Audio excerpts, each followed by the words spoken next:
warahmatullahi wabarakatuh. Perkenalkan, nama saya Erla Sarvina Permatano dari S2 Hukum Ekonomi Syariah Pasca Sarjana UIN Antasari Banjarmasin.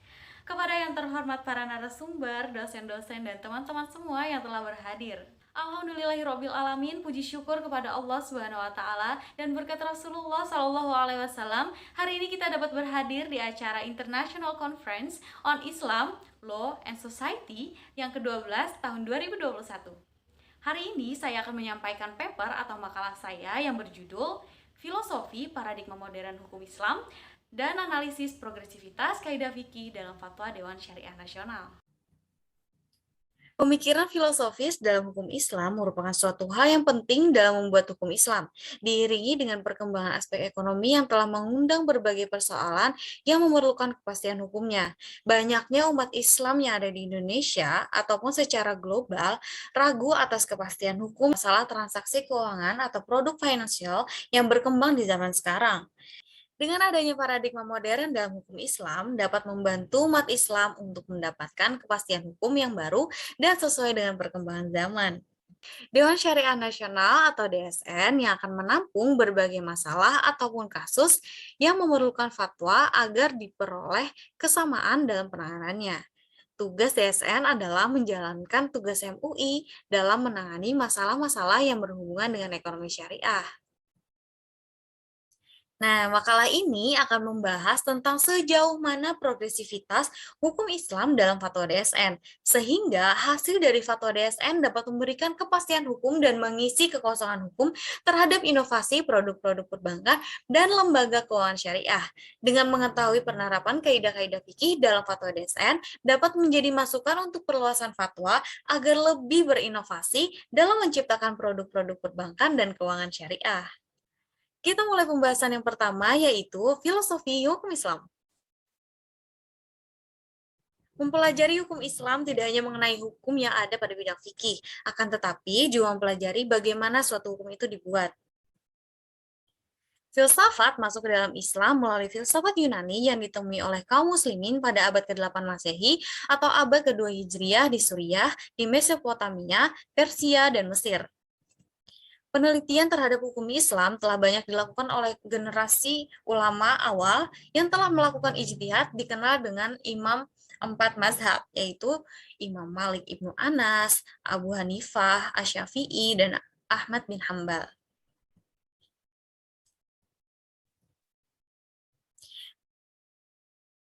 Sebagai permulaan, ketertarikan para khalifah Abbasiyah terhadap filsafat hukum Islam yaitu diawali dengan ketertarikan hanya pada ilmu kedokteran dan ternyata berlanjut dengan bidang ilmu yang lainnya. Perhatian pada filsafat meningkat pada zaman Khalifah Al-Ma'mun, yaitu pada tahun 218 Hijriah sampai 833 Hijriah. Next, kita bakal bahas tentang paradigma baru hukum Islam. Pemikiran baru pada pola pikir secara bersamaan muncul dalam dunia Islam pada abad ke-19 dan awal abad ke-20, dikarenakan adanya kontak umat Islam dengan negara-negara Eropa Barat, seperti negara Mesir dan Prancis, India dengan Inggris, dan lain-lain. Tuntutan paradigma baru yang mengharuskan adanya perkembangan dalam suatu hukum menjadi perbincangan hukum Islam dalam konteks kemajuan ilmu pengetahuan dan teknologi yang memiliki acuan hukum Islam dalam bentuk fikih. Hal tersebut dikarenakan adanya ketertinggalan mereka dalam penguasaan teknologi dan ilmu pengetahuan. Dan untuk mengejar ketertinggalan mereka, mereka memerlukan cara yang membangun untuk inovasi baru dan mengembangkan potensi yang ada. Dengan ini, umat Islam perlu memikirkan teologi yang mendukung untuk maju dan juga pemikiran mengenai hukum fikih yang berguna untuk memberikan kepastian hukum yang sesuai dengan kemajuan yang ada. Beberapa pendapat ahli fikih menetapkan kaidah bahwa hukum asal dari semua muamalat adalah mubah atau boleh, asalkan menunjukkan hubungan dengan sesama manusia, kecuali terdapat dalil yang mengharamkan dan melarang transaksi muamalat tersebut. Salah satu yang menjadi masalah irelevansi hukum Islam dalam perkembangan pemikiran umat adalah kurangnya penggunaan metodologi keilmuan seperti yang dilakukan oleh dunia barat. Adapun solusi dari permasalahan tersebut yaitu adanya pendekatan secara historis, sosiokultural, teologis filosofis, dan pendekatan sains. Dengan ini akan memunculkan paradigma baru dalam hukum Islam ataupun hukum ekonomi syariah yang mana mengutamakan nilai dasar dengan kepastian sosiologis dan juga mengutamakan nilai kebenaran dan juga keadilan. Kita lanjut ke pembahasan yang ketiga, yaitu tentang Dewan Syariah Nasional, yang mana tadi sempat disinggung ya di awal bahwasannya Dewan Syariah Nasional adalah bagian dari Majelis Ulama Indonesia yang beranggotakan terdiri dari para ulama, praktisi, dan para pakar dalam bidang yang terkait dengan muamalah, dan merupakan satu-satunya lembaga yang diberi amanat oleh undang-undang untuk menetapkan fatwa di bidang ekonomi syariah. Keberadaan DSN sendiri diharapkan dapat berperan secara optimal dalam mengembangkan ekonomi syariah guna memenuhi tuntutan kebutuhan umat. Selain itu, DSN juga memberikan teguran jika ada lembaga ekonomi tertentu yang menyimpang dari hukum yang telah ditetapkan. Jika lembaga yang bersangkutan tidak mengindahkan teguran yang diberikan, maka DSN dapat mengajukan rekomendasi kepada lembaga yang memiliki otoritas untuk memberi sanksi hukum. Next, kita bakal bahas tentang hukum progresif. Mungkin teman-teman semuanya udah ada yang tahu apa yang dimaksud dengan hukum progresif ya.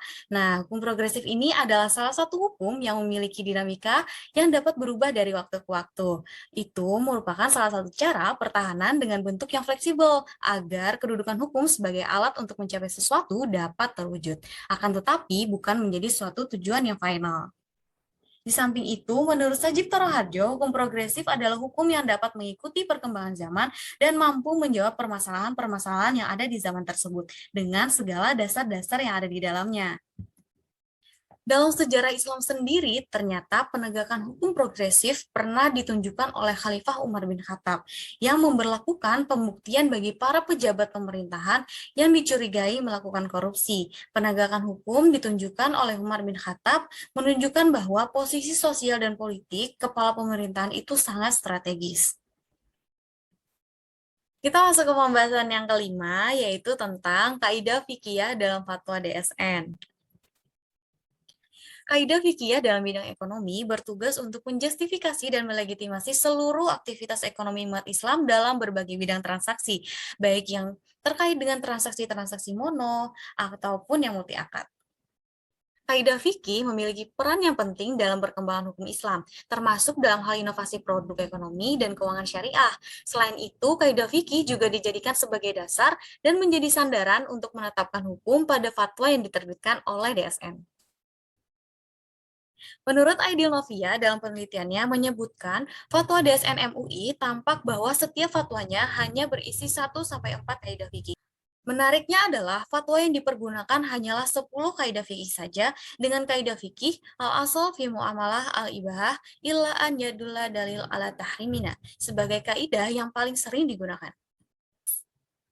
Wah, waktunya kita masuk ke bagian analisis nih. Oke.